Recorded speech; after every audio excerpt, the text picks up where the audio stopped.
Hello, today I'm making a video about a radiator difference on N54 335i's.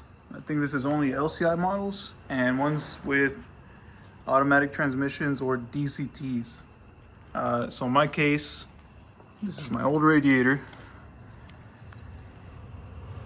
and I had to replace it because it was leaking from right here. You'll notice at the bottom there's 2 lines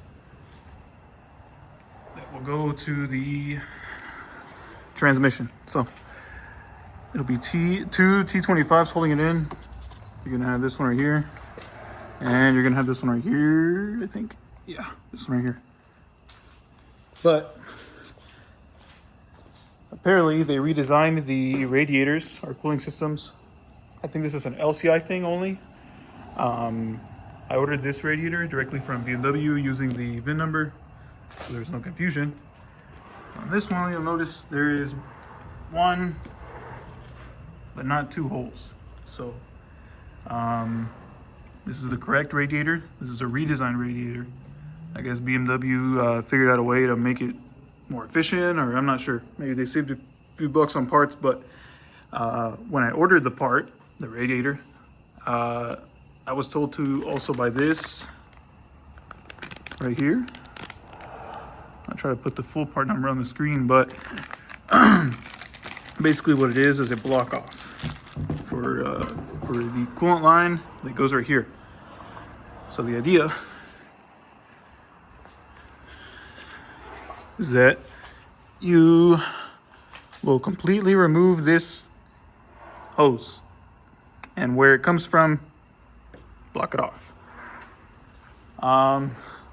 There's a few posts online about this problem or this update or whatever, but I don't think I've seen a video.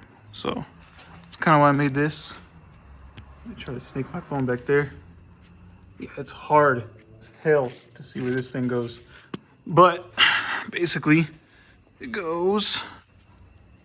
Let's see if I can get a good angle. It's that line right there, and this one. So from underneath the car, on the passenger side, it's that line right there. So this is actually what I'm gonna try to be doing, is I'm snaking my Dremel through this hole right here. Because the way that this clamp is oriented, let me see if it'll get in there. Yeah, it's hard as hell to see anything. Okay, hold on. Yeah, let me see if it'll focus. So that break off up there on the metal pipe is where it's at.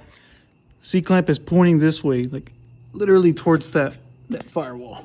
So there's no way for me to get in there and take it off. Instead, I'm just gonna snake this Dremel, unfortunately, through here, and then kind of keep an eye on where I'm dremeling from down here. So yeah, you can kind of get a better look right there. I'm gonna cut that metal. Got the coolant hose off after an hour of trying to cut it, wiggle it off, and just struggling with it. But yeah, I pretty much got a Dremel. I snaked it in through here, and then you'll see it's dripping coolant now, but it's that thing right there. It'll be right up on there. So it's a pain in the ass to get this line off, and it makes a 3-hour job turn into like a 5 or 6 hour job. But I mean, I guess that's what it is. Honestly, if I could go back in time, I would have just bought a radiator that has 2 openings, because there are some. I don't want to wait another week for a part to get here. So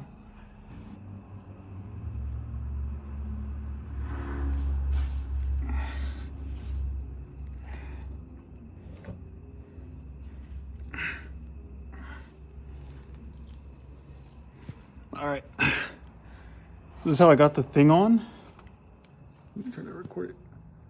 It'll come like this from factory. The clip like loose, hanging on a little notch. Try to make sure that thing is facing down, because you're gonna have to kind of wiggle it on there, and then it's gonna be. Let me see if it'll focus. Yeah, you want those clips to be in a place where you can squeeze them. So let me do that. Same way we got the Dremel in there. We're gonna get some long needle nose pliers, stick them in there. And this is what I was talking about earlier, is you're gonna see that there's you need to pinch these clips right here. It's so hard to get a good angle, but